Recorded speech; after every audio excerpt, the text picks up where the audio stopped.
that. He was with the 322nd, 449. We're on the mic. I mean, Oh. yeah. Sorry about that. Okay. Stay. So anyway,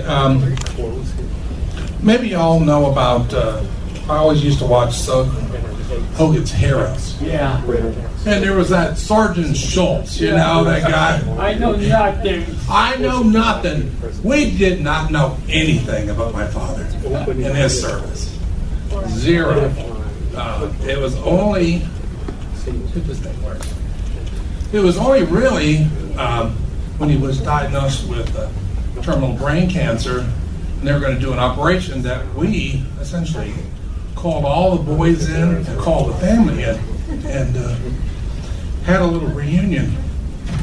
So, and at that time, we went upstairs, and upstairs was a Foot Locker, and we opened up that Foot Locker, and there's his prisoner of war diary, and also found a scrapbook from my mother, his mother, that had all these articles that she kept and all the correspondence, and included in all that was all the documentation from being a prisoner of war and all the investigation stuff that she kept. So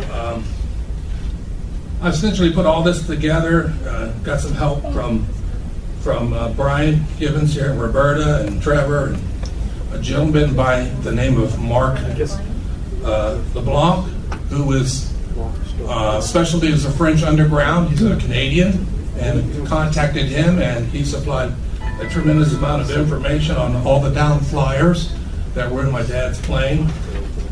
And so Grandma was really good at record keeping. She wrote her own personal diary and she collected paper clippings and government correspondence. And so from her stuff, she, he enlisted in 42, sworn in 42, entered the Army in March, went to Santa Ana. He was at Williams Field and then graduated in 1942 as a second lieutenant. Of course, she kept the original invite for that picture there, and then here's his graduation picture that he had, and she was always into politics, so she got his picture in the Detroit newspaper. And then Dad would send her stuff, and she would always keep it. So when he was at Barksdale, he was with the 335th, 447th Replacement Training Unit, and this was the crew that he trained with while at Barksdale. But that's quite interesting in that there was a change in crew a little bit further down, and he left for the theory of operation on the May 8th. And Dad always wrote. He loved to write letters. And so Grandma would always get letters. And so on the May 17th, he says, I'm still in Northwest Africa with no prospect of moving to my destination for a few more days. My B-26 hasn't caught up with me yet, so I have to wait here until it does. So that's part of that documentation there. Next thing you know, he's on his way to England, and he arrives in England on the 22nd of May, and I'm going, he's in Africa on the 17th, and he's on England on the 22nd. Something happened, and I still haven't figured out what happened. But we have all the documentation that he arrives in England on the 22nd. On the 29th, he sends a telegram to Grandma, please don't worry. So that's his short thing there. Then, and maybe y'all can help, he gets orders that he's being assigned to the 322nd 449. So next thing I know, he has a totally different crew. And we talked to, I have correspondence from his original pilot. He says, they broke up our whole group into 3 different sections. Some went to the 450th, some went to the 449th, and I don't know where the other one. And so he's flying with people he never even seen before. Yeah. And it's just, something that happened to him. And now these are all his new flight crew members. Mildred's the pilot, Grubb's the co-pilot, Dad was the bombardier navigator, radio was Lamb, and then Reimer was the engineer and a gunner, and Cunningham is the tail gunner. So I have spent 2 years, in the last 2 years, tracking down all the family members of this flight. And 2 weeks ago, I found the last one, and they sent me pictures of their fathers. So I know. What position was your dad there? There's my dad right up here. Oh, yeah. So that's my dad. And so I have all the family members. I have all their emails. And I have been sending them every correspondence that I have about the plane and everything else.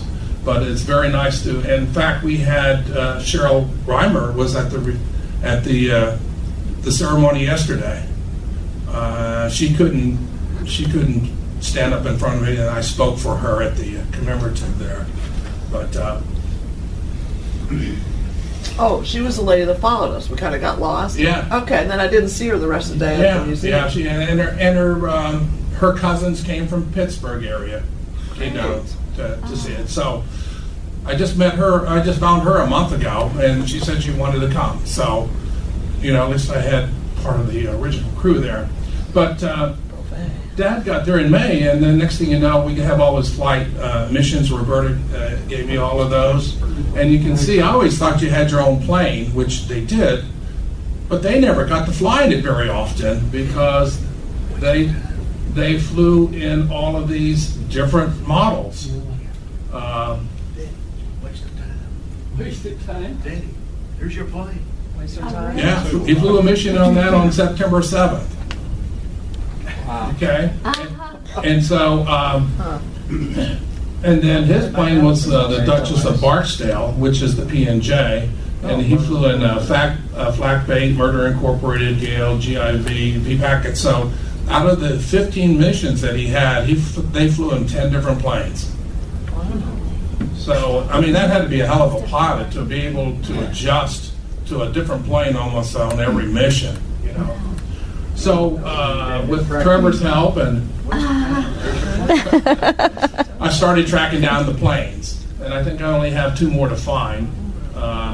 There's Gale in the air, and there's the Duchess of Barksdale in flight there. That's the one he got shot down in. That was their plane. And then, there's Black Betty flew in, and then Murder Incorporated, and Colonel Rebel, and GIV, and whatever. So I have all the planes. I'm missing 2. So I'm trying to see if I can find those. And 1943 was his last mission on November 3rd. And this is, from the documents that I got from Brian. It shows their whole route to go down there. This is the artist's rendition of the plane itself, and that's the plane that I have on my back. Back here, I got 322nd, 449th, and I got the plane engraved on it.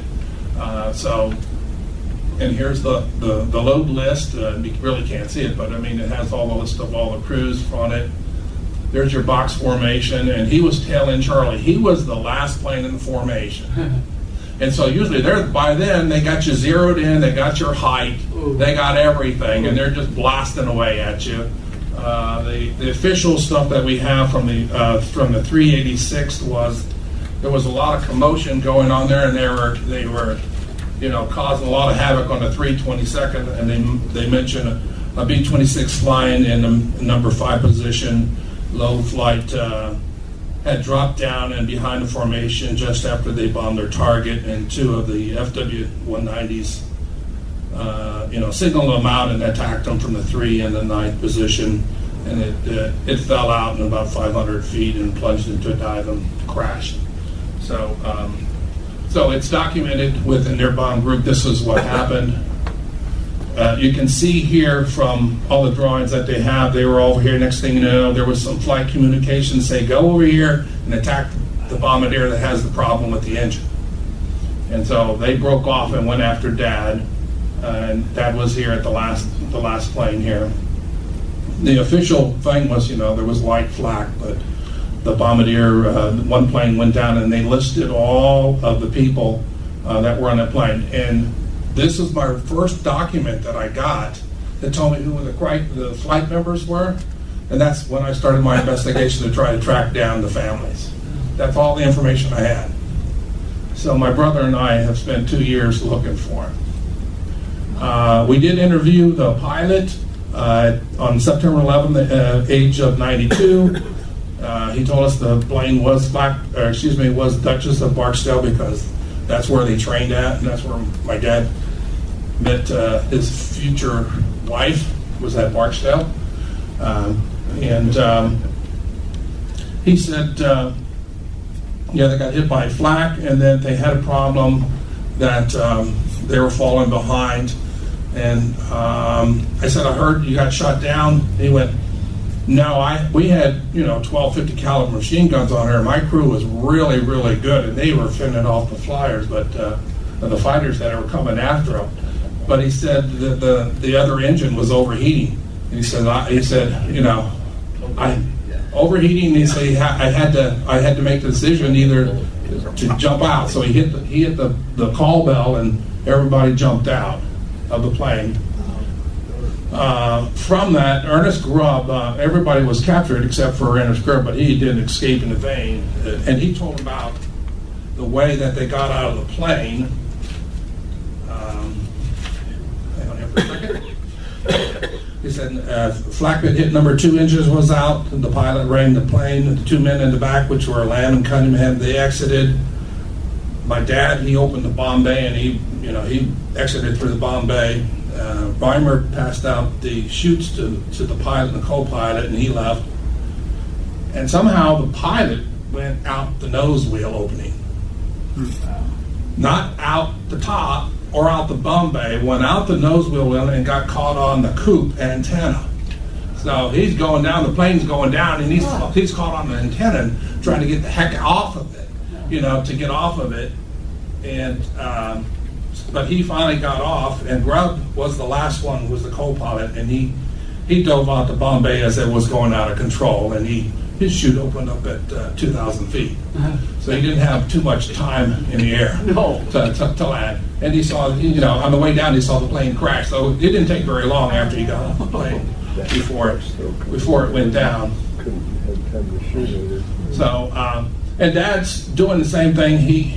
We at that reunion, I recorded his reunion that we had with all the boys, and when they told his story, so we have it all documented.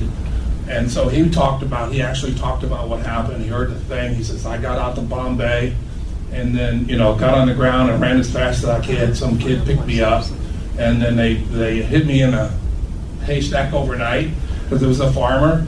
And then the next day they gave him some clothes, and they walked right past the Germans to a house in Rouen. And they went in the house, they lived up to the fireplace, and went through a fireplace and right into another house. Okay. And so that's what happened there. The French underground, essentially, from this gentleman that I met online, he provided all the documentation that all the French underground that helped him, all the people that helped him to escape, at least to try to escape, and he ended up at Lemire's farm in Panay, which is outside. And then here's a picture of him at the farmhouse with all the French underground people helping him. And these are the people and so they sent him a picture, and then I sent this picture to the French guy up in Canada, and he says, "Oh my God, you got the Holy Grail of pictures, because you have the picture of Alphonse, which was Pascal, and this is another picture of my dad and one of the other co-pilots that were with him, Cunningham. And this is Alphonse Pascal. He helped over 100 flyers. So these are all the medals that this guy got for helping all the flyers. So if anybody wants to know their history or were helped by some people, let me know, and hopefully they can tell you who helped you. Okay, and then so Mom gets a notification that he's down, and she felt as though the world crumbled around me. Never thought I would ever get it. Only the good Lord knows what I've gone through, and never knew the kind of friends we had until this dreadful hour. And people have been wonderful. The phone calls, letters, masses for the safe return needs attention. Mere words could never express our real feelings, and with God's help, He will come back to us. So he gets a notification on the 9th that he's missing in action. And the adjutant sends him something to her also. The French underground, again, tells exactly what happened, who picked him up, where they put him. I got documentation from the 322nd Bomb Group about him. And I just have lots of letters going back in there, notifying Dad's a POW. Grandma had a thing of all the camps in Stalag. Luft one's way up here, almost next to the salt. And this is from his POW bag, Barth, Germany. Krieger Life, he talks about him coming there. He also drew lots of pictures, so bailing out, and he's bailing out over the thing, and oh my gosh, and happy landings, and a little bit of time in solitude. Home sweet home. You know, over the target. Fighter at 5 o'clock high. And since you're talking about Tokyo, he had one on Tokyo. But they had lots of, again, he loved to write, and he had weekly letters, and he used to write a lot. And Stalag Luft 1 he got it in February of 43-4. Okay, so he was with the French. He was there with the French. He was with the French for 5 weeks. 5 weeks. Yeah, and they got captured. Yeah, and in fact, he was going to be shot because. Did I miss it? How did he get captured? Do you know that? Oh yeah, well, I'm a limited time, but they had 16 flyers coming into Paris. They had them all in a group. They left 3 out of 3 by a cafe. They got in, and then the French mole turned them in, and so they all got caught. And so that was that's how he got caught. But he always loved write. So I don't know where he got all these poems. I don't know if he wrote them or people, because they're never signed. But instead of a weekly letter, a thought of love, a word of cheer, your weekly message to someone dear. A time of words from your heart comes stealing to let you know just how you're feeling. You write about the weather and yourself, and you say you're well, but there are so many things that you cannot tell. You talk about old times and how much you miss her and hope to come back once more to kiss her. She doesn't know what you're going through. It would be mighty hard if she only knew. The long, hard days just sitting here, alone with your thoughts and your heart full of fear that you may never return to your home again. All hope is gone. You live in vain. Yet as each week comes, you rewrite once more the same lines as the week before, and pray when she receives them, she'll never know what you couldn't write in your weekly letter. Wow. So just some more stuff. And if you ever wanted to go on a diet, this is what you ate. You had flesh was the thing, and some potatoes and margarine and bread and some fat, and that was what you got to eat in World War in there. And here's a prisoner saying that he arrived, saying he's a POW, and Grandma's letter back to him on the first one, and saying being very hungry. He went from 175 down to 135 pounds. They liberated him on May the 12th, and he flies out of Stalag Luft first on May the 12th. The population at that time was 9,000 flyers, and I got the original book that was published in 1946 and lists all American prisoners in Stalag Luft 1, and less than 1%. I counted only 88 Marauder men in the whole prison out of 9,000. So it goes to the same thing about less than 1% of the population of the Marauder was. And so here's this Lucky Strike photo, and then that's the vehicle he got home on, and he's glad to be home. He gets to marry his fiancée, his sweetheart, and his last flight was on the 7th of November 1997. There's his Marauder and his battles, and some more battles. And then we donated his POW book to the 8th Air Force Museum in Shreveport, since that's what we called home. That's where he met his wife, and that's where he went at Barksdale, and that's where he retired out of Barksdale as a major. 23rd Pat Robinson was very, very nice to allow us to come down there and show Mom. And into my story, my mom's still alive and she's kicking, and 4 sons, a daughter, 12 grandkids, and the 25th great grandchild's on the way. That's a nice Thank you, Ron.